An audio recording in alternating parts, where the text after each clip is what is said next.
Eh bien, je me souviens parfaitement de cet après-midi de novembre 2019. J'étais dans un hôtel à Jérusalem. Je me tenais devant la fenêtre du 3e étage et je regardais le mont des Oliviers.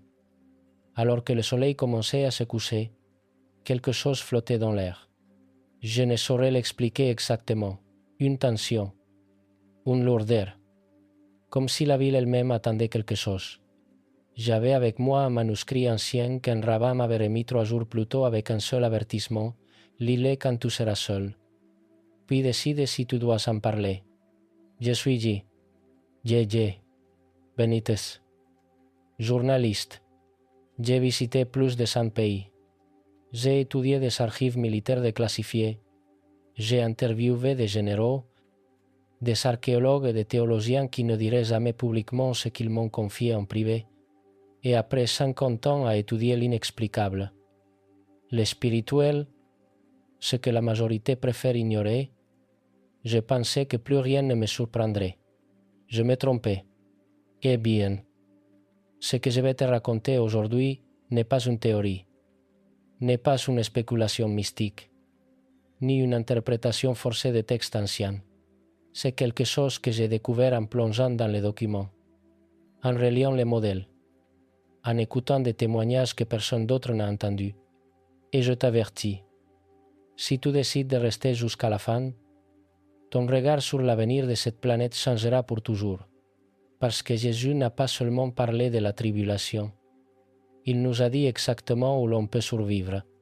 Les manuscrits que je tenais entre mes mains. Eh bien, cet après-midi-là à Jérusalem n'était pas un texte ordinaire. C'était une copie d'un commentaire rabbinique du XXe siècle, écrit par un érudit séfarade nommé Moïse Ibn Ra, qui avait consacré sa vie à décrypter les prophéties de Daniel. Et dans les marges, à l'encre de la baie, se trouvaient des notes araméennes que personne n'avait auparavant traduites publiquement.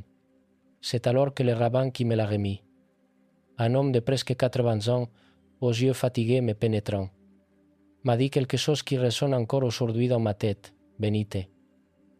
Ce qui est écrit ici n'est pas destiné uniquement aux Juifs, mais à quiconque a des oreilles pour entendre. Mais la majorité n'écoutera pas, car cela demande de prendre des décisions que personne ne veut prendre. Je me suis assis sur le lit de l'hôtel. J'ai ouvert le manuscrit et j'ai commencé à lire. La première page parlait de l'évangile de Matthieu. Chapitre 24, verset 16, un verset que tout le monde connaît, que l'on cite dans les sermons et que l'on étudie pendant les cours de l'école du dimanche, alors que ceux qui seront en Judée s'enfuient dans les montagnes. Simple, n'est-ce pas? Direct. Mais le commentaire d'Ibn Ra révélait quelque chose que je n'avais jamais envisagé auparavant. Il ne dit pas de prier pour savoir ce qu'ils doivent faire, écrivait le rabbin médiéval. Il ne dit pas de chercher une confirmation. Il ne dit pas d'attendre des signes supplémentaires. Il dit de fuir immédiatement, sans délai, sans regarder en arrière. Et puis, dans la marge, avec cette encre de la baie, quelqu'un avait ajouté: parce que celui qui hésite meurt. J'ai fermé le manuscrit, j'ai regardé par la fenêtre. Le mont des Oliviers était déjà plongé dans l'ombre. Pour la première fois depuis de nombreuses années, j'ai ressenti quelque chose de semblable à de la peur. Tu vois. Eh bien, pendant des décennies, j'ai étudié les prophéties, j'ai analysé les textes anciens, j'ai interviewé des spécialistes de l'eschatologie. Mais j'ai toujours gardé une certaine distance émotionnelle. C'était des recherches fascinantes. Oui, peut être importantes, mais abstraites, lointaines. Quelque chose qui arriverait un jour dans un avenir indéterminé à des gens que je ne connaîtrais jamais. Mais cet après-midi-là, en tenant ce manuscrit et en regardant la ville qui avait été l'épicentre de tant de souffrances et de tant de gloire, quelque chose a changé en moi, car j'ai compris une chose que j'aurais dû comprendre dès le début. Jésus ne donnait pas de conseils théologiques. Il transmettait des instructions littérales, pratiques et concrètes pour la survie. Et si l'on lit tout le chapitre 24 de l'évangile de Matthieu sans la lentille de 2000 ans d'interprétation ecclésiastique, sont la distance de l'homme qui pense que cela ne le touchera pas personnellement. On perçoit quelque chose de bouleversant. Jésus décrit une évacuation, que celui qui sera sur le toit. Dit-il là au verset 17, ne descendez pas pour prendre ce qui est dans sa maison, et que celui qui sera dans les champs ne retourne pas pour prendre son manteau. Ce n'est pas un langage poétique. C'est une urgence brute.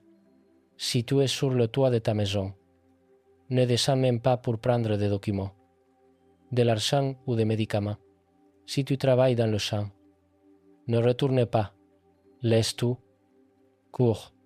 Et puis il ajoute quelque chose qui m'a toujours inquiété, mais qui, cet après-midi-là, a pris un autre poids. Malheur aux femmes qui seront enceintes et à celles qui allaiteront en ces jours-là. Il ne maudit pas les femmes enceintes.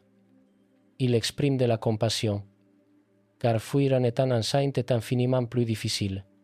Le voyage est plus long, le risque est plus grand, la vulnérabilité extrême. Et puis, priez donc pour que votre fuite n'arrive pas en hiver, ni un jour de sabbat. Priez pour que votre fuite n'arrive pas en hiver, car en hiver les montagnes deviennent mortellement dangereuses. Le froid tue, la neige bloque les passages, et la survie devient exponentiellement plus difficile. Te rends-tu compte de ce que cela signifie? Jésus ne parle pas par métaphore. Il prend en compte le climat. Il pense aux difficultés du voyage. Il prévoit les obstacles logistiques d'une évacuation de masse sur un terrain montagneux pendant la pire crise à laquelle l'humanité sera jamais confrontée. C'est un conseil de survie de la part de quelqu'un qui sait exactement ce qui vient et qui nous aime assez pour nous dire comment fuir. Mais voici la partie qui m'a empêché de dormir cette nuit-là à Jérusalem. N'est-ce pas, et pendant de nombreuses nuits suivantes. Pourquoi les montagnes? Pourquoi ne dit-il pas simplement fuyez? Pourquoi précise-t-il la destination? Parce que les montagnes possèdent des caractéristiques uniques qui seront cruciales pendant la tribulation. Et quand on comprend ce que l'Antéchrist va mettre en place, quand on saisit le niveau de contrôle qu'il exercera, les montagnes cessent de ressembler à un simple refuge géographique. Elles deviennent le seul endroit que le système ne peut pas atteindre. Avant de t'expliquer cela, cependant, je dois te raconter autre chose. Quelque chose que j'ai découvert de nombreuses années avant cet après-midi à Jérusalem, dans un endroit complètement différent, de la part d'une source totalement différente, qui m'a dit une chose qui me semblait alors impossible, et dont je sais aujourd'hui qu'elle est inévitable. En août 2015, j'étais à Genève, en Suisse, suivant une piste que m'avait transmise un ancien analyste du renseignement français. Cet homme, eh bien, appelons-le François, car je ne peux pas révéler son vrai nom, s'est occupé pendant 15 ans de l'analyse des menaces globales et m'a contacté après avoir lu l'un de mes livres sur les prophéties bibliques. Eh bien, nous nous sommes rencontrés dans un café près du lac Léman. François, eh bien, est arrivé à l'heure. S'est-assis, a commandé un café noir, sans aucune introduction. A dit, Vanitas, ce que vous écrivez sur la tribulation et le contrôle global est déjà en train d'être mis en œuvre. Ce n'est pas l'avenir, c'est le présent. Il ne manque que le catalyseur. J'ai demandé qu'il explique. Il a sorti un dossier de sa sacoche. À l'intérieur se trouvaient des documents, certains avec des mentions de secrets caviardés, d'autres ressemblaient à des impressions d'écran de bases de données gouvernementales. Regardez, a-t-il dit en pointant un document daté de 2012. C'est un mémorandum interne d'un groupe de travail de l'Union européenne concernant les systèmes de paiement numérique. Ici, il a indiqué un paragraphe spécifique. Il discute de la suppression progressive de l'argent liquide, non pas pour des raisons économiques, mais pour des raisons de contrôle. J'ai lu le paragraphe.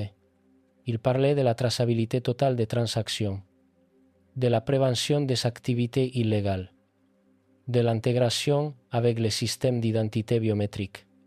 Et maintenant, regardez ceci, il m'a donné un autre document, provenant apparemment d'un groupe de réflexion américain, des propositions pour l'accès aux services gouvernementaux liés au respect des réglementations de santé publique. En gros, sans un statut défini, tu ne peux pas travailler, voyager ni bénéficier d'allocations. Et ce document vient de Chine. C'est le système de crédit social qu'ils mettent en place, surveillance du comportement, attribution des scores, privilèges accordés ou retirés en fonction de la soumission. François s'est adossé à sa cesse. Vous voyez le modèle, ce n'est pas le complot d'une seule entité, ce sont de nombreux systèmes dans de nombreux pays, développés indépendamment, mais tendant vers le même but, le contrôle total de la population. Qui peut, et bien, acheter, vendre, voyager, travailler, tout est lié à la soumission au système. Actuellement, a-t-il continué, ce n'est qu'une infrastructure aux mains de gouvernements démocratiques, avec des mécanismes de contrôle et d'équilibre des pouvoirs. C'est inquiétant, mais gérable. Imaginez cependant cette infrastructure aux mains d'un dirigeant autoritaire mondial, un dictateur charismatique soutenu par des crises justifiant des mesures extrêmes, quelqu'un qui exigerait non seulement une soumission politique, mais aussi qu'on lui rende un culte. Il a bu son café. C'est exactement ce que décrit le chapitre 13 de l'Apocalypse, et la technologie permettant sa mise en place existe déjà aujourd'hui. À cet instant même, je me suis tu, parce que François avait raison. Le système dont parle l'Apocalypse 13, 10 à 7, dans lequel personne ne peut acheter ni vendre sans la marque de l'Antéchrist, m'avait toujours semblé être quelque chose qui nécessiterait une technologie impossible. Comment contrôler simultanément toutes les transactions de tous les êtres humains sur la planète, mais en 2015, c'était déjà techniquement possible. Et en toi tout sentiugo fem. Maintenant que j'écris ceci, c'est d'une facilité banale. Monnaie numérique de banque centrale. Identité numérique biométrique. Système de notation sociale. Réseau de surveillance avec reconnaissance faciale. Tout est connecté. Tout est surveillé. Tout est contrôlable depuis un seul point central. L'Antéchrist n'aura rien à inventer. Il aura seulement à prendre le contrôle de ce qui existe déjà. Et lorsque ce contrôle sera activé, lorsque le système exigera une soumission absolue, lorsque l'acceptation de la marque deviendra le seul moyen de participer à l'économie mondiale, les villes deviendront des prisons, parce que les villes dépendent des systèmes d'électricité, d'eau, de nourriture distribuée par les chaînes d'approvisionnement, des services médicaux. Tout exige une participation à l'économie. Tout exige une transaction. Et sans la marque, il n'y a pas de transaction. Sans transaction, il n'y a pas de nourriture. Sans nourriture, les villes deviennent une habitation en quelques semaines. C'est pourquoi Jésus dit « Fiez dans les montagnes », non pas parce que les montagnes sont confortables, mais parce que les montagnes se trouvent en dehors du système, hors réseau, hors de contrôle. Dans les montagnes, on peut trouver de l'eau dans les ruisseaux naturels, chasser, cueillir de la nourriture, survivre sans participer à l'économie mondiale, sans électricité, supermarché ni dépendance envers l'infrastructure que contrôlera l'Antéchrist. Les montagnes sont le seul endroit où l'on peut encore vivre en dehors du système. François m'a cependant dit autre chose cet après-midi-là à Genève. Quelque chose qui m'a profondément troublé. Benitez, a-t-il dit en me regardant droit dans les yeux. Quand cela commencera, quand le système sera activé, la fenêtre permettant de fuir sera très courte, des jours, peut être des semaines, parce que lorsque les systèmes de surveillance seront totalement intégrés, quand la reconnaissance faciale sera à chaque coin de rue et à chaque point de contrôle, la fuite deviendra presque impossible. C'est pourquoi, a-t-il poursuivi, l'Écriture souligne l'urgence. Ne descends pas du toit. Ne retourne pas pour ton manteau, car chaque minute de retard réduit la probabilité de s'échapper. Chaque heure d'attente est une heure de plus pendant laquelle le système se referme sur toi. Il a payé son café et s'est levé. Étudiez ce que vous voulez. Benitez, publiez ce que vous jugez nécessaire. Mais si jamais vous voyez que ce système est activé, s'il vous plaît, n'hésitez pas. Ne rationalisez pas. Ne pensez pas que vous pouvez gérer cela de l'intérieur. Partez immédiatement. Et il est parti. Je suis resté sur place au bord du lac, regardant l'eau calme, pensant à ce que je venais d'entendre et me rappelant les paroles de Jésus dans l'évangile de Matthieu 24, 22, et si ces jours n'eussent été abrégés, personne n'eût été sauvé. Personne. Pas, ce serait difficile. Pas, beaucoup mourraient. Personne ne serait sauvé. La tribulation sera si catastrophique, si totalement globale, que sans une intervention divine abrégeant cette période, la race humaine s'éteindrait. Et maintenant, je comprenais pourquoi il ne s'agit pas seulement de persécution religieuse, mais d'un contrôle total associé à un effondrement systémique. C'est la pire technologie de surveillance combinée avec le pire dirigeant que l'humanité ait jamais connu. C'est la somme de toutes les horreurs historiques démultipliées par le pouvoir mondial et la technologie moderne. Condensé en 7 ans, évidemment, personne ne survivrait sans refuge. Évidemment, Jésus devait nous dire exactement où aller. Cependant, les montagnes, comme je l'ai compris cet après-midi-là, ne sont que la première zone de sécurité, parce que l'Apocalypse révèle autre chose, quelque chose que Jésus ne mentionne pas dans le chapitre 24 de l'Évangile de Matthieu, mais que l'apôtre Jean a vu en vision, un lieu précis préparé par Dieu lui-même, dans lequel le reste sera nourri de manière surnaturelle pendant exactement 1260 jours. Et quand j'ai découvert où pouvait se trouver ce lieu, quand j'ai relié les indices géographiques dispersés dans l'écriture, quand j'ai vu le modèle que personne d'autre ne semblait percevoir, j'ai dû m'y rendre personnellement et vérifier de mes propres yeux si c'était possible. C'était en mars 2017. Je me trouvais à Amman, en Jordanie, me préparant pour un voyage que j'ai planifié depuis des mois. Mon objectif était Petra, la cité de Pierre, un lieu qui, selon de nombreux indices bibliques dispersés dans le livre d'Isaïe, de Daniel et de l'Apocalypse, pourrait être le refuge préparé par Dieu pour le reste juif pendant la grande tribulation. J'ai engagé un guide bédouin nommé Mahmoud, un homme endurci par le désert qui connaissait chaque canyon, chaque piste et chaque source d'eau de la région. Quand je lui ai dit que je voulais explorer non seulement la partie touristique de Petra, mais aussi les environs et les vallées moins connues, il m'a regardé avec curiosité. « Pourquoi ?» a-t-il demandé. « La plupart des visiteurs veulent seulement voir le trésor, le monastère et prendre des photos. Ah, vous voulez voir le désert. Je fais des recherches. » Ai-je dit.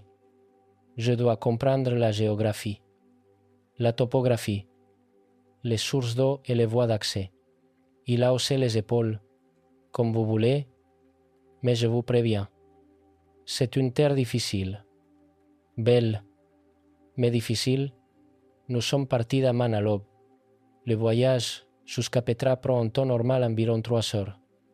Mais Mahmoud connaissait des itinéraires alternatifs. Des pistes du désert évitant les grands axes routiers, il voulait que je voie le terrain tel qu'il est réellement, sans l'intermédiaire de l'asphalte moderne, pendant ce voyage.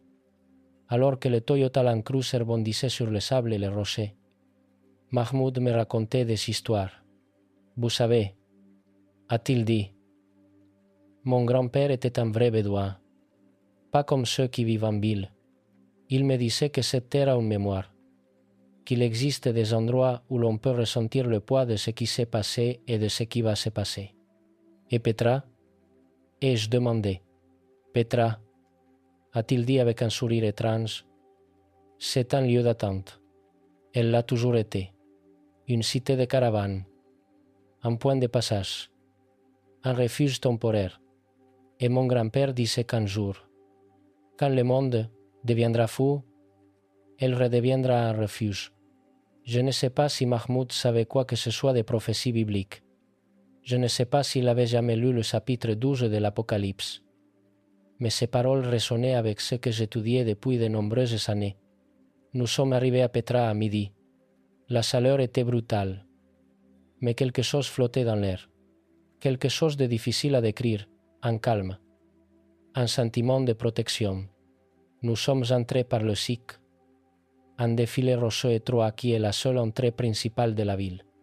Et pendant que je marchais entre ces parois de pierres rougeoyantes s'élevant à 80 mètres au-dessus de ma tête, qui se rétrécissent à certains endroits au point que 2 personnes passent à peine côte à côte, j'ai compris une chose cruciale. Ce lieu est défendable militairement, stratégiquement et géographiquement. Une armée pourrait essayer d'entrer par le SIC, mais elle serait canalisée en une colonne étroite, vulnérable à l'attaque de quiconque se défendrait d'en haut. Il existe des itinéraires alternatifs, des sentiers de montagne, mais ils sont tous difficiles, exposés et faciles à bloquer. Petra n'est pas seulement un refuge, c'est une forteresse naturelle. Nous avons passé 3 jours à explorer les environs. Mahmoud m'a amené vers des sources d'eau que les touristes ne voient jamais, des sources jaillissant des rochers. Des systèmes de cisternes nabatéennes qui fonctionnent encore après 2000 ans. Des canaux taillés dans la pierre recueillant l'eau de pluie et la distribuant à travers la ville. Ici, m'a dit Mahmoud près d'une de ces sources, 1000 personnes pourraient vivre indéfiniment. Peu, être 2000. L'eau est en quantité suffisante. Et si l'on sait quelles plantes chercher et quels animaux chasser, la nourriture n'est pas un problème. Il y avait cependant autre chose qui m'intriguait. Dans Apocalypse 12, 6, il est écrit que Dieu a préparé un lieu dans le désert pour que la femme, représentant le reste croyant d'Israël, y soit nourrie pendant 1260 jours. Nourrie, non pas, elle trouvera de la nourriture, mais elle sera nourrie, ce qui implique un approvisionnement surnaturel. Cela m'a rappelé un autre passage d'Isaïe 6, chapitre 1 à 4. Je l'avais lu des dizaines de fois, mais cet après-midi-là, assis dans une grotte à Petra avec vous sur le désert du Wadi Araba, je l'ai relu avec d'autres yeux. Envoyer les agneaux au souverain du pays. De cela, c'est la mot hébreu signifiant le rocher, l'ancien nom de Petra, cache les exilés. Ne livre pas ceux qui errent, que mes exilés séjournent chez toi. Ô Moab, Moab est une région qui correspond aujourd'hui au sud de la Jordanie. Sois pour eux un refuge contre le destructeur. Un refuge. Un abri contre le destructeur. L'Antéchrist. Isaïe ne parle pas du passé. Il parle de manière prophétique et détermine géographiquement le lieu du refuge. Mahmoud a vu que je lisais la Bible. Le livre saint? A-t-il demandé. Oui. Que dit-il? Il dit. Ai-je répondu que ce lieu, Petra, sera un refuge et conviendra le destructeur. Mahmoud a hoché la tête. Comme si c'était tout à fait logique, mon grand-père avait raison. Cette nuit-là, nous avons campé dans le désert à l'extérieur de Petra. Le ciel était incroyablement pur. Les étoiles si brillantes qu'elles semblaient proches. En regardant le firmament, j'ai pensé à Apocalypse 12, 14, et les 2 ailes du grand aigle furent données à la femme, afin qu'elle s'envolât au désert, vers son lieu, où elle est nourrie un temps. Des temps et la moitié d'un temps. Les ailes de l'aigle, le vol vers le désert. Certains interprètent cela de manière totalement symbolique comme une protection divine décrite dans un langage poétique. Et c'est peut être le cas. Mais il est également possible qu'il faille le comprendre littéralement.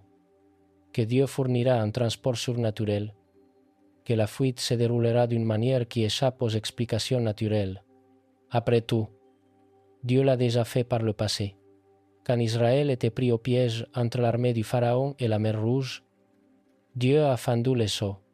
Quand Élie fouillait devant Jézabel, Dieu a envoyé des corbeaux pour le nourrir.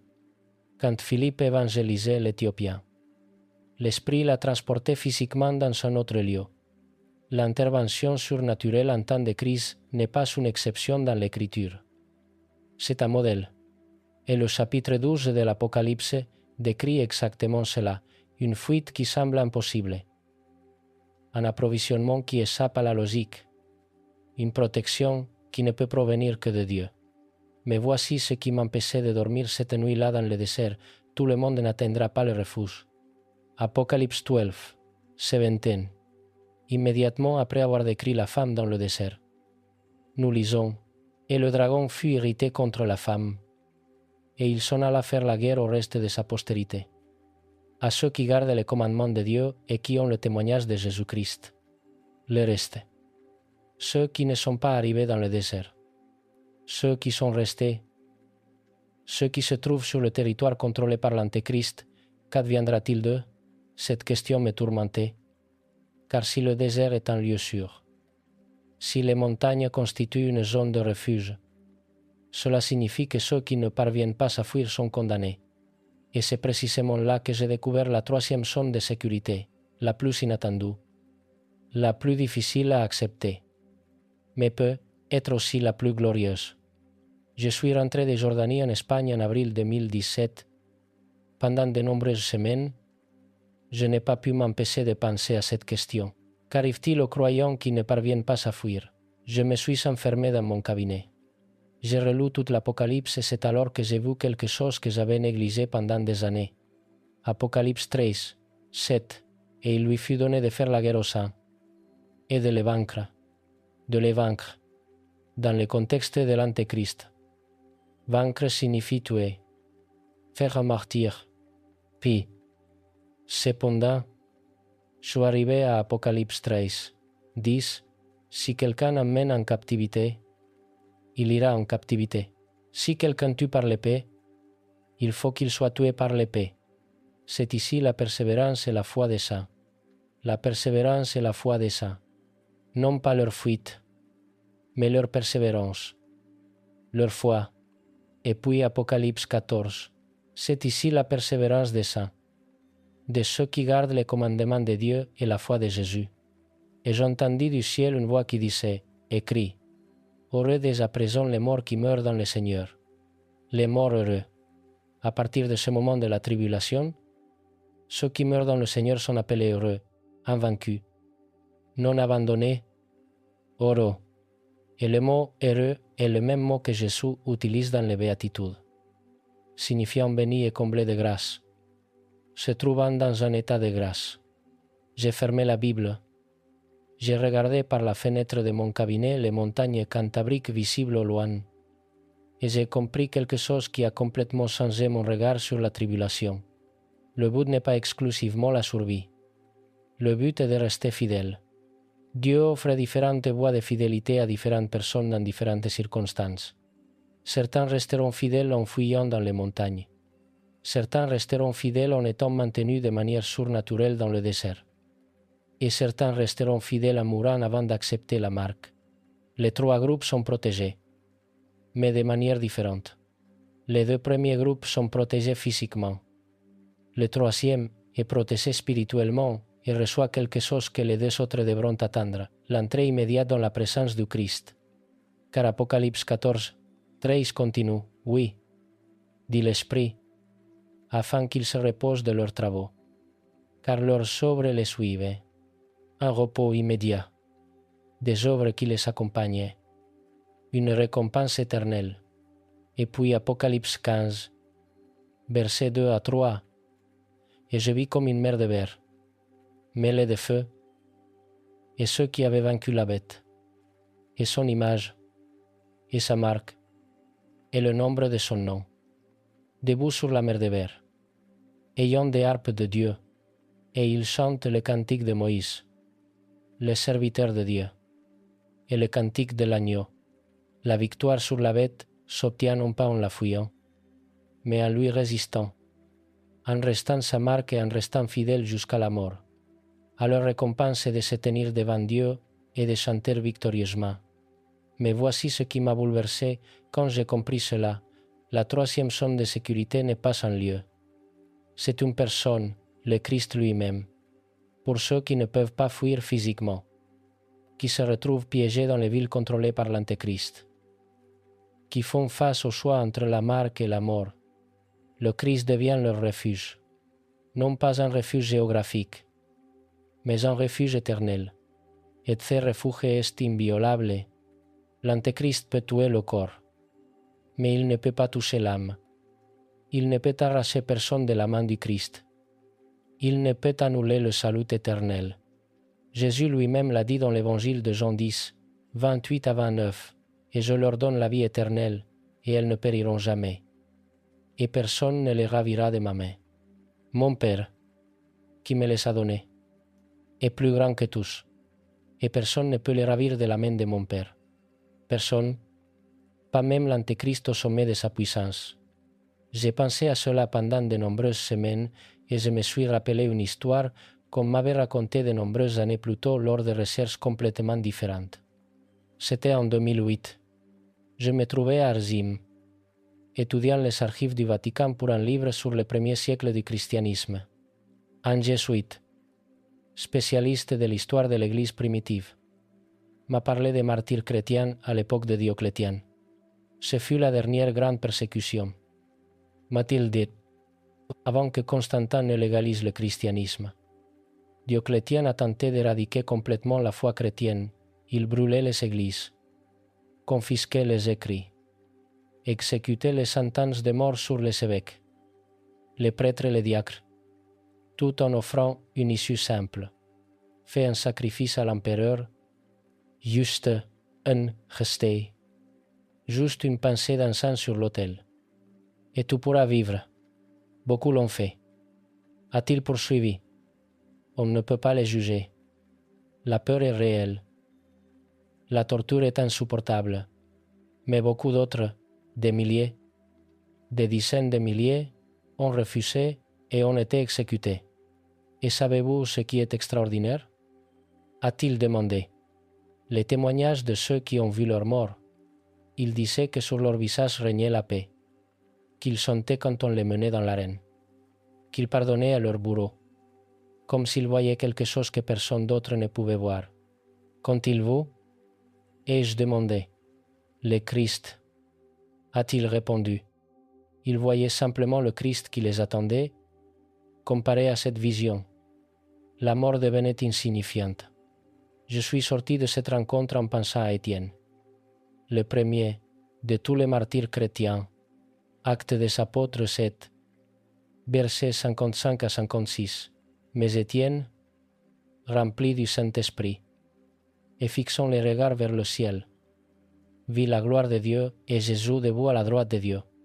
Et il dit, « Voici, je vois les cieux ouverts, et le Fils de l'homme debout à la droite de Dieu. » Pendant qu'on le lapidait, Étienne a vu Jésus debout, non pas assis, mais debout, comme s'il l'accueillait, comme s'il lui rendait hommage. Et ses dernières paroles furent « Seigneur Jésus, reçois mon esprit, Tchestchela ». La troisième zone de sécurité, non pas un lieu géographique, mais la présence du Christ qui soutient ses saints même dans la mort, et pendant la tribulation, cette zone de sécurité sera tout aussi réelle, tangible et puissante que le refuge physique dans les montagnes ou le désert préparé. C'est ce que confirme Apocalypse 20, 4. Et je vis des trônes, et à ceux qui s'y assirent fut donné le pouvoir de juger. Et je vis les âmes de ceux qui avaient été décapités à cause du témoignage de Jésus et à cause de la parole de Dieu, et de ceux qui n'avaient pas adoré la bête ni son image, et qui n'avaient pas reçu sa marque sur leur front ni sur leurs mains. Et ils revécurent, et ils régnèrent avec Christ pendant 1000 ans, décapités, exécutés, morts, mais plus tard, ils revécurent et régnèrent avec le Christ. Résurrection, récompense, règne. Ceux qui sont morts les premiers, règnent les premiers. Ceux qui ont temporairement tout perdu, gagnent tout pour l'éternité. Ceux qui semblaient vaincus sont les plus grands vainqueurs. Et voici ce qui relie les trois zones de sécurité. Les montagnes préservent le corps. Le désert maintient de manière surnaturelle. Le martyr enveloppe l'âme de gloire. Mais les trois voies mènent à la même destination, la présence éternelle avec le Christ, le règne dans son royaume, la justification devant tout l'univers. Personne n'est perdu. Personne n'est oublié. Tous ceux qui restent fidèles, quelle que soit leur voie, reçoivent une récompense qui dépasse toute imagination. Pour bien comprendre, cependant, pourquoi ce sont les trois seuls refuges et pourquoi il n'y a pas d'autres options? Nous devons nous pencher sur quelque chose que la plupart des études sur la tribulation omettent. Nous devons comprendre exactement à quel point le contrôle de l'Antéchrist sera total, absolu et impossible à éviter, car c'est alors seulement que les paroles de Jésus fuyées dans les montagnes prennent tout leur poids. C'était en septembre 2019. Je me trouvais à Washington, participant à une conférence consacrée aux technologies émergentes et à leurs conséquences sur la vie privée. Ce n'était pas mon domaine habituel, mais j'avais été invité par un contact qui connaissait mes recherches sur les prophéties bibliques et le contrôle global. Pendant une pause, un homme s'est approché de moi et s'est présenté sous le nom de Daniel, un ingénieur logiciel spécialisé dans les systèmes d'identité numérique. Il avait lu certains de mes articles sur l'Apocalypse. « Monsieur Benite, a-t-il dit, puis-je vous montrer quelque chose qui va vous inquiéter? Mais d'abord, je dois savoir si vous croyez vraiment que le chapitre 13 de l'Apocalypse décrit un système réel, pas seulement des métaphores. » « Oui, ai-je répondu. Je le crois. Dans ce cas, s'il vous plaît, venez avec moi. Il m'a conduit dans une salle de présentation où se trouvait son ordinateur portable et a ouvert une série de documents et de schémas. « Regardez, a-t-il dit. C'est l'architecture du système d'identité numérique qui est actuellement déployé dans plusieurs pays européens. Ici, a-t-il indiqué, se trouve la couche d'authentification biométrique, reconnaissance faciale, empreintes digitales, balayage de l'iris, tout est lié à une seule identité numérique.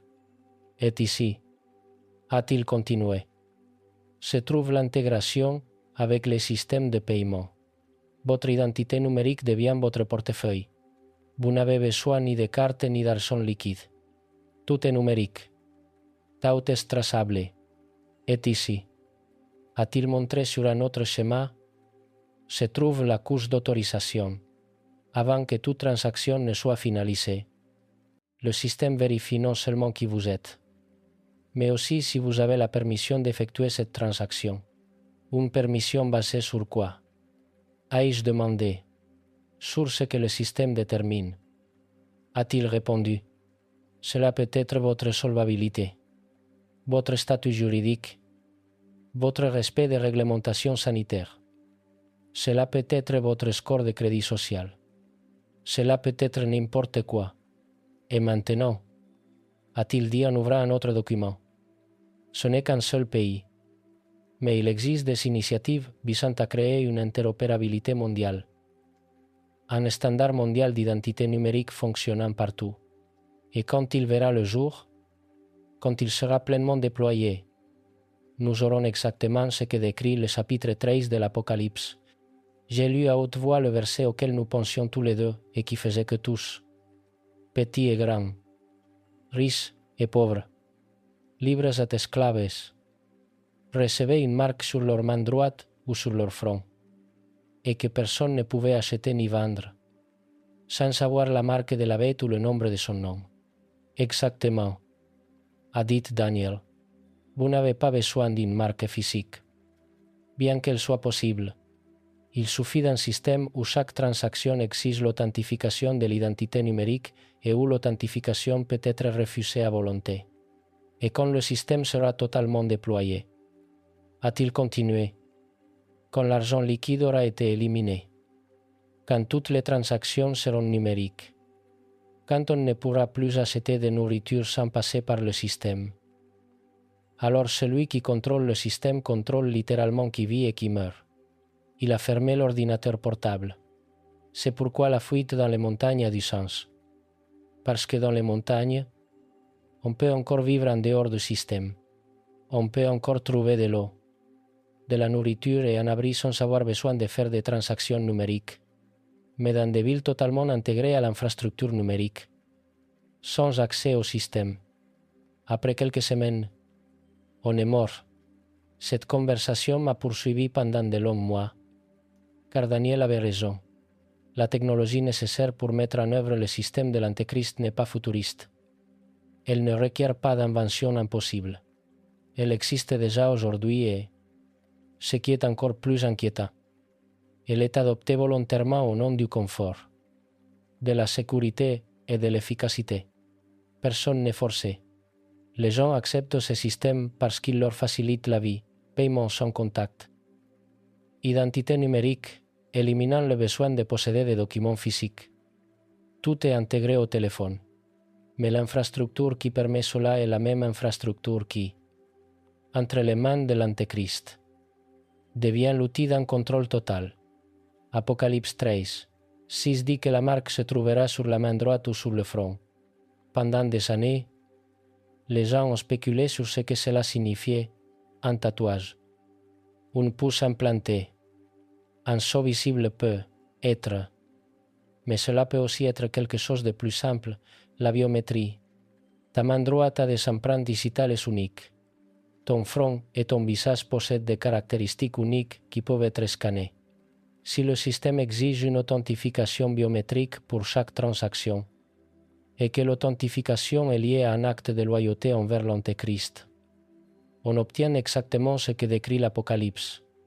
Ce n'est pas la technologie qui est démoniaque, c'est la façon de l'utiliser. Levat, l'exigence de rendre un culte en échange de la possibilité de participer. Cela m'a amené à quelque chose qui m'a toujours inquiété dans Apocalypse 13, 15, et il lui fut donné d'animer l'image de la bête, afin que l'image de la bête parlât, et qu'elle fit que tous ceux qui n'adoraient pas l'image de la bête fussent tués. Une image qui parle, une image qui identifie ceux qui ne lui rendent pas un culte, une image qui exécute les sentences de mort. Au 1er siècle, cela devait sembler incroyable. Une statue qui parle, identifie les gens et ordonne l'exécution. Mais maintenant, en 2025, ce n'est pas du tout impossible. L'intelligence artificielle, la reconnaissance faciale, les systèmes de surveillance automatisés, tout est connecté. Tout surveille. Tout identifie qui se soumet et qui ne se soumet pas. L'image de la bête peut être littéralement une statue animée de manière surnaturelle, ou elle peut être un système mondial d'intelligence artificielle fonctionnant comme le représentant de l'Antéchrist, présent sur chaque écran, à chaque point de contrôle, lors de chaque transaction. Quoi qu'il en soit, le résultat est le même, l'identification automatique des dissidents, l'exécution systématique des sentences sur ceux qui rejettent la marque. Cela transforme les villes en pièges mortels, car c'est précisément dans les villes que se trouve l'infrastructure, les caméras, les points de contrôle, les systèmes de paiement numérique, les marchés intégrés. En ville, sous l'action de ce système, on ne peut pas se cacher, on ne peut pas se déplacer sans être suivi, on ne peut pas acheter de nourriture sans être identifié, on ne peut pas survivre sans se soumettre. C'est pourquoi Jésus dit, fuyez dans les montagnes, loin des villes, loin de l'infrastructure, loin du système. Mais voici ce qui m'a terrifié quand j'ai vraiment compris cela. La plupart des gens, même les croyants, ne fuiront pas à temps. Ils vont attendre, rationaliser, penser qu'ils peuvent gérer la situation, qu'ils peuvent rester en ville et simplement ne pas accepter la marque, qu'ils trouveront un moyen de survivre dans le système sans se soumettre au système. Et ils découvriront trop tard que c'est impossible. Apocalypse 13, 17 d'une clarté brutale, et que personne ne peut acheter ni vendre, sans savoir la marque. Personne. Il n'est pas dit que ce sera difficile pour les personnes sans la marque. Personne ne peut acheter ni vendre. Sans la marque, on ne peut acheter ni nourriture, ni médicaments, ni vêtements, ni carburant, rien, et sans la possibilité d'acheter quoi que ce soit. Combien de temps peut-on survivre en ville? Même si l'on possède des réserves accumulées, peut être quelques semaines, peut être quelques mois si on les rationne prudemment. Mais à la fin, les réserves s'épuisent et alors on se retrouve devant un choix, accepter la marque et vivre temporairement, ou rejeter la marque et mourir. Et voici ce qu'Apocalypse 14, versets 9 à 11, présente de manière totalement claire. L'acceptation de la marque n'est pas uniquement un acte économique, c'est un acte spirituel qui emporte des conséquences éternelles si quelqu'un adore la bête et son image, et reçoit une marque sur son front ou sur sa main. Il boira, lui aussi, du vin de la fureur de Dieu, versé sans mélange dans la coupe de sa colère, et il sera tourmenté dans le feu et le soufre, devant les saints anges et devant l'agneau. Et la fumée de leur tourment monte au siècle des siècles, et ils n'ont de repos ni jour ni nuit. Ceux qui adorent la bête et son image, et quiconque reçoit la marque de son nom. Il n'y a pas d'ambiguïté, il n'y a pas de zone grise, il n'existe pas d'explication du genre. Je l'ai accepté, mais je ne le pensais pas sérieusement. Accepter la marque signifie rendre un culte à la bête, et rendre un culte à la bête signifie rejeter le Christ. Rejeter le Christ signifie la damnation éternelle. C'est pourquoi il n'y a pas d'alternative. C'est pourquoi il n'existe que 3 zones de sécurité. La fuite physique dans les montagnes, le maintien surnaturel dans le désert ou la mort avant d'accepter la marque. Tout le reste mène à la destruction éternelle. Et cela m'a ramené à nouveau aux paroles de Jésus dans l'évangile de Matthieu 24, 20. Priez pour que votre fuite n'arrive pas en hiver. Priez, car la fuite sera nécessaire. Le moment de la fuite a de l'importance, la préparation a de l'importance, et l'obéissance immédiate a de l'importance quand le moment arrive. Ce n'est pas une théorie théologique abstraite, mais la vie ou la mort temporelle est éternelle. La plupart des gens ne sont pas préparés, ni mentalement, ni spirituellement, ni physiquement, parce que se dire chrétien en temps de paix est une chose. Être chrétien quand la foi te coûte tout, quand chaque jour est un choix entre la soumission et la mort. Quand tout le système a été conçu pour te briser, cela exige un niveau de fidélité que peu ont développé. Cela m'a poussé à me demander comment on peut se préparer à cela. Comment développer une telle foi? La réponse que j'ai trouvée tant dans l'écriture que dans l'histoire m'a surpris. C'était en juin 2018. Je me trouvais en Allemagne, visitant des lieux liés à la réforme protestante pour les besoins d'un autre projet, et dans une petite bibliothèque à Wittenberg. J'ai trouvé un recueil de lettres écrites par des martyrs protestants pendant les persécutions du XVIe siècle. L'une d'elles m'a particulièrement bouleversé. Elle avait été écrite par une femme nommée Anna Askew, torturée et exécutée en Angleterre en 1546 pour avoir refusé de renier la foi protestante. Dans l'une de ses dernières lettres, écrite de sa prison peu de temps avant son exécution, elle a écrit quelque chose d'extraordinaire. « N'ayez pas pitié de moi », a-t-elle écrit, car j'ai découvert que le Christ est plus doux en prison qu'il ne l'a jamais été en liberté.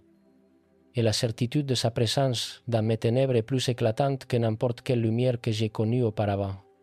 J'ai lu cette lettre plusieurs fois et j'ai pensé, cette femme était torturée. Elle savait qu'elle allait être brûlée vive. Et elle parlait de la douceur du Christ. Comment est-ce possible? J'ai continué mes recherches. J'ai trouvé des témoignages similaires de martyrs tout au long de l'histoire, Polycarpe au IIe siècle, les Vaudois dans les Alpes, les Huguenots en France, les chrétiens au Japon pendant la période Edo, les croyants en Union soviétique. Un modèle a émergé. Ceux qui sont restés fidèles jusqu'à la mort n'étaient pas nécessairement les plus forts physiquement, les plus brillants intellectuellement ou les plus rusés stratégiquement. C'étaient ceux qui, en temps ordinaire, cultivaient la proximité avec le Christ, qui avaient appris à écouter sa voix dans le silence, qui avaient exercé leur confiance en lui dans les petites choses, qui avaient développé l'habitude d'une prière incessante, de l'immersion dans l'écriture, d'une dépendance totale envers Dieu pour chaque besoin. Et quand la crise est arrivée, cette proximité préalablement construite est devenue leur ancre, leur forteresse et leur refuge invisible. Ils savaient déjà que le Christ suffit. Ils avaient fait l'expérience de sa fidélité dans de moindres circonstances et, lorsqu'ils ont fait face à l'épreuve ultime, Ils ont simplement appliqué ce qu'ils savaient déjà. C'est ce que le chapitre 14, verset 12 de l'Apocalypse appelle la persévérance des saints. Ce n'est pas seulement une endurance passive, mais une persévérance active basée sur une relation construite avec le Christ. Cela m'a fait prendre conscience d'une chose cruciale concernant les trois zones de sécurité, les montagnes, le désert et le martyre. Aucune d'elles ne sera supportable sans une foi profonde dans le Christ. Fuir dans les montagnes exige de tout laisser, maison, bien, confort, sécurité. Cela exige une confiance radicale dans le fait que Dieu pourvoira à tout.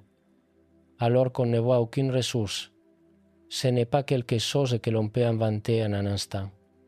C'est quelque chose qui se cultive pendant des années. Le désert préparé exige une dépendance totale envers un approvisionnement surnaturel. Le fait de vivre dans un lieu où, dans des conditions naturelles, on ne devrait pas pouvoir survivre. La confiance que Dieu accomplira sa promesse jour après jour. Là encore, cela exige une foi qui a été préalablement éprouvée et purifiée. Et le martyre, le rejet de la marque, même quand cela signifie la mort, exige une telle certitude du Christ, une conviction si profonde de la réalité éternelle et un ancrage si fort dans l'amour de Dieu que la mort perd son aiguillon. Cela ne s'improvise absolument pas. Et voici la question qui me tourmentait après avoir compris tout cela. Combien de croyants contemporains possèdent un tel niveau de foi? Nous vivons à l'époque d'un christianisme confortable, du moins en Occident. Suivre le Christ ne coûte généralement rien. Nous ne risquons pas notre vie. Nous ne perdons pas notre travail. Nous ne faisons pas face à une véritable persécution. Dans ce confort, il est facile de considérer sa foi comme forte, car elle n'a jamais été éprouvée. Mais quand la tribulation viendra, quand l'Antéchrist exigera qu'on lui rende un culte, quand le choix portera sur la marque ou la mort, quand la fuite signifiera la perte de tout, alors se révélera la réalité de notre foi. Je crains que beaucoup, même des croyants sincères, ne découvrent que leur foi n'est pas assez profonde. Matthieu 24, 10 en parle. Alors aussi plusieurs succomberont, et ils se trahiront les uns les autres, et se haïront les uns les autres. Plusieurs succomberont, pas quelques-uns, mais plusieurs. Des gens qui s'identifiaient comme croyants, fréquentaient les églises, confessaient leur foi en Christ. Quand viendra la véritable épreuve, ils succomberont. Certains accepteront la marque. Certains trahiront d'autres croyants pour sauver leur propre vie. Certains abandonneront tout simplement complètement la foi. Et c'est destructeur. Mais c'est précisément pour cela que Jésus nous avertit. Pour que nous ne soyons pas surpris. Pour que nous nous préparions maintenant. Pour que nous cultivions ce type de foi qui résistera quand tout s'effondrera. Comment faire alors? Comment se préparer à quelque chose d'aussi catastrophique? J'y ai pensé pendant de nombreux mois et j'ai trouvé trois éléments qui apparaissent constamment dans la vie des personnes qui ont survécu aux persécutions historiques. Premièrement, une connaissance profonde de l'Écriture. Non pas une connaissance superficielle, mais un savoir profond.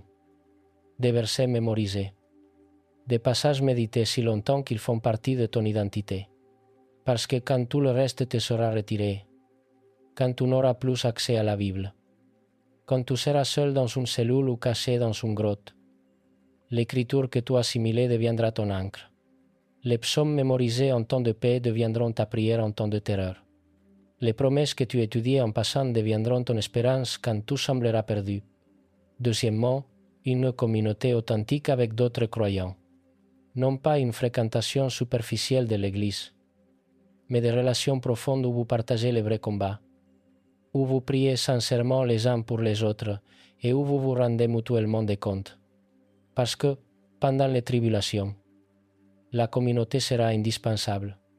Apocalypse 12, 17 parle des restes de sa postérité, de ceux qui gardent les commandements de Dieu et qui ont le témoignage de Jésus-Christ. Le reste est au pluriel, une communauté, pas des loups solitaires, mais des croyants qui se soutiennent mutuellement. se fortifie et s'encourage à rester fidèle. Troisièmement, la pratique du renoncement à soi-même. C'est ce qui m'a le plus convaincu, parce que dans notre culture, même en tant que chrétien, nous sommes tellement habitués au confort d'obtenir ce que nous voulons quand nous le voulons, d'éviter tout inconfort. Mais la tribulation exigera le contraire, un sacrifice radical, un renoncement radical, des choix totalement contraires à l'instinct naturel de conservation. Et si tu n'as jamais pratiqué le renoncement à toi-même dans les petites choses, comment le feras-tu dans les grandes? Jésus a dit dans l'évangile de Luc 9, 23, « Si quelqu'un veut venir après moi, qu'il renonce à lui-même, qu'il se charge chaque jour de sa croix, et qu'il me suive, chaque jour, pas seulement quand la crise arrive, mais chaque jour. » La croix était un instrument d'exécution. Se charger de sa croix chaque jour signifie vivre avec la volonté d'affronter la mort, vivre avec des priorités éternelles au-dessus du confort temporel, vivre comme quelqu'un qui a déjà calculé le coût et décidé que le Christ vaut tout. Et si tu vis ainsi maintenant, quand la tribulation viendra, ce sera la même décision que tu prenais déjà, seulement à plus grande échelle. Par contre, si tu ne vis pas ainsi maintenant, si ta foi est totalement inexpérimentée, si tu n'as jamais rien sacrifié d'important pour le Christ, alors quand l'Antéchrist exigera que tu te prosternes ou que tu meurs, tu n'auras pas de fondement sur lequel te tenir.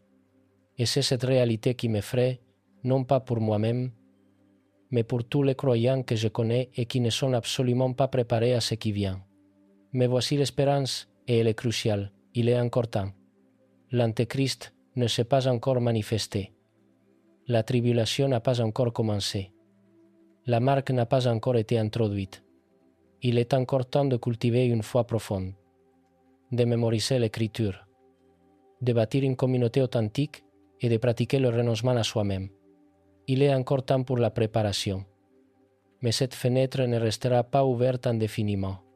Quand elle se fermera, quand la tribulation commencera, quand l'horloge commencera à décompter ses 1260 jours, la préparation que tu n'auras pas faite auparavant, il ne sera plus possible de la finaliser. C'est pourquoi Jésus nous avertit non pas pour nous faire peur, mais pour nous préparer.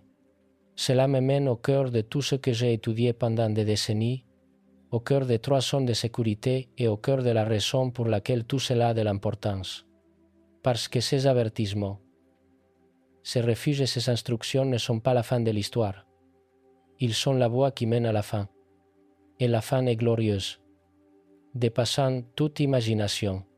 Je reviens à cet après-midi-là à Jérusalem en novembre 2019. Aux manuscrits du rabbin, aux notes araméennes et aux paroles qui m'ont bouleversé. Il y avait un dernier fragment que je n'avais pas mentionné auparavant. Un fragment que le rabbin m'a traduit oralement d'une voix tremblante.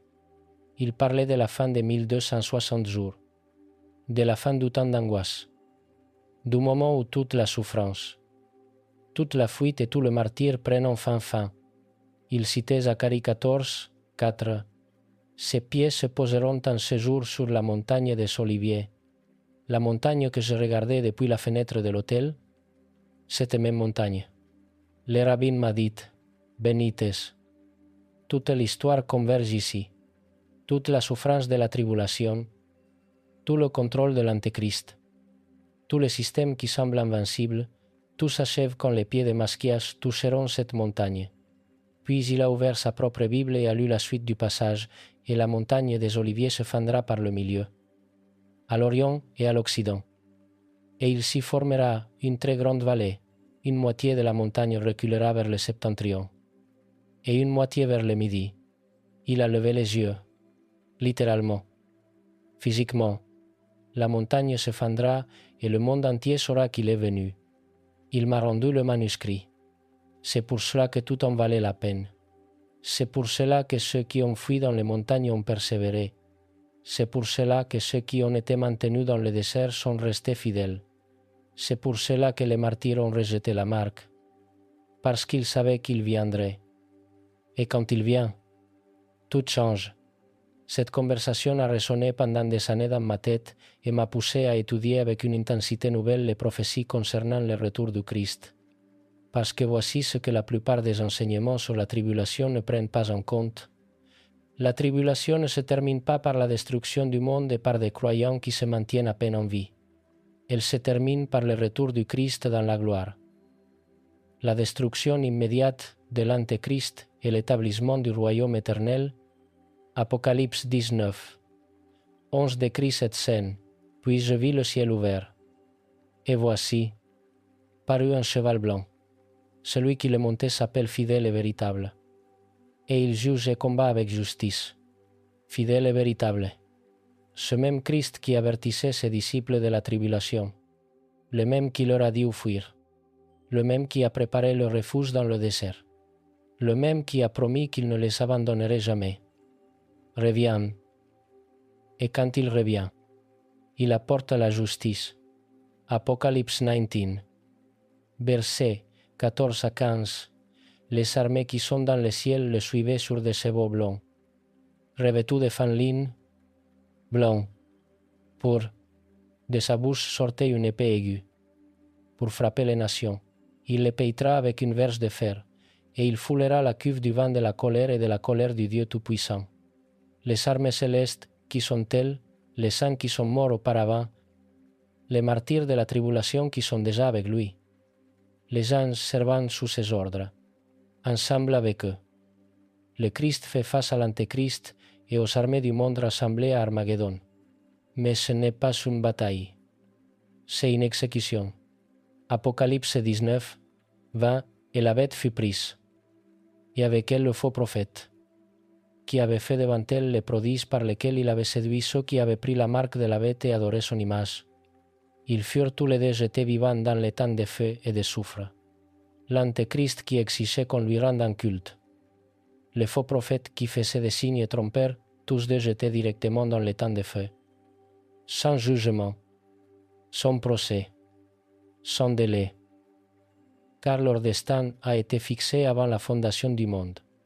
Et le système qu'ils ont construit, le contrôle qu'ils ont exercé, la marque qu'ils ont introduite, tout est démantelé en un instant par la seule présence du Christ. La seconde épître aux Thessaloniciens 2, 8 le dit de cette façon, et alors paraîtra l'impie, que le Seigneur Jésus détruira par le souffle de sa bouche, et qu'il anéantira par l'éclat de son avènement. Le souffle de sa bouche, sa parole, sa présence, c'est tout ce qu'il faut. L'Antéchrist qui semblait invincible, qui contrôlait le monde entier et exigeait le culte de toute l'humanité, est détruit par le souffle du Christ. Qu'adviendra-t-il alors de ceux qui ont résisté, qui ont fui dans les montagnes, qui ont été maintenus dans le désert, de ceux qui sont morts avant d'accepter la marque? Apocalypse 20, 4. Et je vis des trônes, et à ceux qui s'y assirent fut donné le pouvoir de juger. Et je vis les âmes de ceux qui avaient été décapités à cause du témoignage de Jésus et à cause de la parole de Dieu, et de ceux qui n'avaient pas adoré la bête ni son image, et qui n'avaient pas reçu sa marque sur leur front ni sur leurs mains. Et ils revécurent, et ils régnèrent avec Christ pendant 1000 ans. Trône, pouvoir, jugement, gouvernement. Ceux qui semblaient vaincus, qui ont été persécutés, ont tout perdu, sont morts d'une mort infâme, siègent maintenant sur des trônes. Ceux qui ont rejeté la marque règnent maintenant avec le Christ. Ceux qu'on considérait comme des fous parce qu'ils fouillaient dans les montagnes, faisaient confiance à l'approvisionnement surnaturel dans le désert et mouraient au lieu de se soumettre, sont maintenant justifiés devant tout l'univers, et leur règne n'est pas symbolique, mais littéral, 1000 ans de paix, de justice et de droiture avec le Christ comme roi et ses saints comme dirigeants sous son autorité. Isaïe 2, 4 décrit ce royaume. Il sera le juge des nations, l'arbitre d'un grand nombre de peuples. De leur glaive ils forgeront des socs de sarrau, et de leurs lances de serpes. Une nation ne tirera plus l'épée contre une autre, et l'on ne s'exercera plus au combat, plus jamais de guerre, plus jamais de violence, plus jamais de justice, plus jamais de souffrance. Tout ce que l'Antéchrist a détruit, le Christ le restaure. Tout ce qui a été souillé est purifié. Tout ce qui a été perdu est retrouvé. À ceux qui ont traversé la tribulation et sont restés fidèles quand le monde entier se prosternait devant la bête, sont honorés au-delà de toute imagination. Voici ce qui me secoue à chaque fois que j'y pense, tout cela, toute la souffrance de la tribulation, toute la nécessité de la fuite, tout l'approvisionnement surnaturel dans le désert. Tous les martyrs qui ont donné leur vie auraient pu être évités. Si l'humanité avait simplement accepté le Christ comme Seigneur quand il est venu la première fois, si Israël avait reconnu son Messie, si le monde avait répondu à l'Évangile par la repentance, mais ils sont rejetés. Ce rejet mènera à la tribulation. La tribulation mènera au jugement. Et le jugement mènera au royaume éternel du Christ. C'est un long chemin. Un chemin douloureux. Un chemin qui n'aurait jamais dû être nécessaire. Cependant Dieu, dans sa souveraineté, utilisera même ce chemin pour manifester sa gloire, sa justice, sa miséricorde et sa fidélité.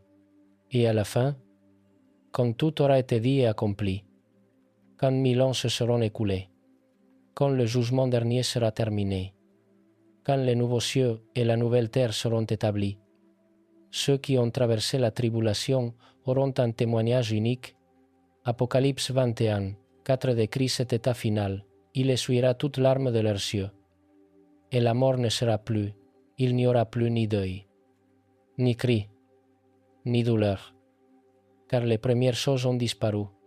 Les premières choses, y compris la tribulation, la souffrance, la fuite dans les montagnes, le temps au désert et le martyre. Tout a disparu. Tout a été essuyé. Tout est remplacé par une joie éternelle. Et c'est la fin de l'histoire. Non pas la tribulation, non pas la souffrance, non pas la mort, mais la présence éternelle avec le Christ dans la perfection sans fin.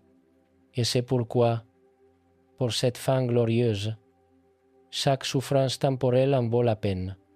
C'est pourquoi Jésus nous a dit où fuir. C'est pourquoi Dieu a préparé le désert. C'est pourquoi la mort des martyrs est appelée heureuse. Car rien de tout cela n'est la fin. Tout est le chemin qui mène à la fin. Et la fin est tout ce à quoi nous avons toujours aspiré, mais que nous n'avons jamais pu atteindre dans ce monde déchu. Il y a cependant encore autre chose. Quelque chose que je dois te dire avant de finir. Quelque chose de personnel. Quelque chose qui a pesé sur moi tout au long de ce récit. Nous sommes en décembre 2025. Je me trouve dans son cabinet en Espagne, regardant les notes accumulées pendant des décennies de recherche sur ce sujet, documents, interviews, manuscrits anciens, témoignages de personnes qui ne sont plus de ce monde et ne peuvent confirmer ce qu'elles m'ont dit. Et je me rends compte que j'ai passé la majeure partie de ma vie d'adulte à étudier des prophéties qui pourraient s'accomplir de mon vivant. Ou peut-être pas. Peut-être que la tribulation est encore éloignée de plusieurs décennies ou siècles. Je ne sais pas. Je ne peux pas le savoir avec certitude. Mais je sais une chose. Chaque génération de croyants depuis l'époque du Christ a dû vivre comme s'il pouvait revenir à chaque instant. Comme si la tribulation pouvait commencer demain. Comme si les avertissements qu'il a transmis étaient adressés personnellement à eux. Et peut-être qu'ils l'étaient. Peut-être que cette génération verra l'accomplissement de tout ce que j'ai étudié. Ou peut-être pas. Mais cela ne change pas ce que je dois faire maintenant et ce que tu dois faire maintenant. Car même si la tribulation ne commence pas de notre vivant, les leçons demeurent, le besoin d'une foi profonde, de la connaissance de l'Écriture, d'une communauté authentique et de la pratique du renoncement à soi-même. Ces besoins ne dépendent pas d'une chronologie prophétique. Ils sont vrais maintenant. Aujourd'hui, si tu vis en cultivant ces choses, si tu bâtis ta vie sur le Christ comme fondement, si tu développes avec lui une proximité qui résistera à chaque tempête, tu es préparé, non seulement pour la tribulation si elle vient, mais aussi pour chaque crise, chaque persécution et chaque souffrance que ce monde brisé peut lancer contre toi. Parce qu'au bout du compte, les trois zones de sécurité, les montagnes. Le désert et le martyr pointent toutes vers la même vérité fondamentale. Le Christ est notre refuge. Il a toujours été notre refuge. Il sera toujours notre refuge géographique quand nous devons fuir physiquement, surnaturel, quand l'approvisionnement naturel est impossible, éternel, quand nous faisons face à la mort, mais toujours le Christ, toujours sa fidélité, toujours son amour qui n'abandonne jamais, ne faillit jamais, ne nous laisse jamais tomber. C'est ce que tu dois savoir plus que n'importe quel détail concernant la tribulation, plus que n'importe quelle spéculation sur la chronologie, plus que n'importe quelle identification de l'Antéchrist. Tu dois savoir que le Christ suffit pour tout ce à quoi tu feras face maintenant ou à l'avenir, dans le confort ou la crise, dans la vie ou la mort. Il suffit, et si tu le connais, si tu as bâti ta vie sur lui, si tu as cultivé la proximité avec lui, alors quoi qu'il arrive, tu as un refuge que personne ne peut enlever. Psaume 91, versets 1 à 2. Celui qui demeure sous l'abri du Très-Haut repose à l'ombre du Tout-Puissant. Je dis à l'Éternel, mon refuge et ma forteresse, mon Dieu en qui je me confie, l'abri, l'ombre, le refuge, la forteresse, le Dieu en qui nous nous confions, c'est de cela que tu as besoin. Non pas de plans stratégiques de survie compliqués, de cartes détaillées, de routes de fuite, ni de réserves accumulées pour de nombreuses années. De telles choses peuvent être sages, peuvent être utiles, mais elles ne sont pas ton salut. Le Christ est ton salut maintenant et pour toujours. Et si tu as sa présence, tu as tout ce dont tu as besoin pour aujourd'hui, pour la tribulation si elle vient, et pour l'éternité qui suivra. Je terminerai par ceci. J'ai passé 50 ans à étudier les mystères, les phénomènes inexplicables, les prophéties anciennes et les questions sans réponse facile. Et j'ai appris une chose cruciale. Le plus grand mystère n'est pas l'avenir, ce n'est pas quand le Christ viendra, ce n'est pas à quoi ressemblera exactement la tribulation, ni où se trouve le désert préparé. Le plus grand mystère réside dans le fait que le Créateur de l'univers nous aime tellement qu'il nous avertit. Prépare des refuges pour nous. Marche avec nous à travers chaque souffrance. Promet de ne jamais nous abandonner et garantit la victoire finale. Peu importe la noirceur des circonstances temporelles. C'est un mystère qui me coupe le souffle. Non par sa complexité, mais par sa simplicité, Dieu nous aime. Le Christ est mort pour nous. L'Esprit habite en nous, et cette réalité suffit pour tout, pour aujourd'hui, pour la tribulation, pour l'éternité. Si donc, après avoir lu tout cela, tu ressens de la peur, c'est normal. La peur est naturelle quand on envisage la souffrance future. Mais ne la laisse pas te paralyser. Laisse-la te motiver. Rapproche-toi du Christ. Approfondis ta foi. Apprends l'écriture par cœur. Bâtis une communauté authentique. Pratique le renoncement à toi-même et aie confiance que celui qui a été fidèle dans le passé sera fidèle aussi à l'avenir. Les montagnes seront là quand tu en auras besoin. Le désert est préparé. Et si le martyr vient, le Christ sera avec toi aussi dans cette vallée, mais au-dessus de tous les refuges temporaires. Tu as un refuge éternel que personne ne peut toucher, le Christ lui-même. Ta forteresse, ton espérance, ton salut, et c'est plus que suffisant.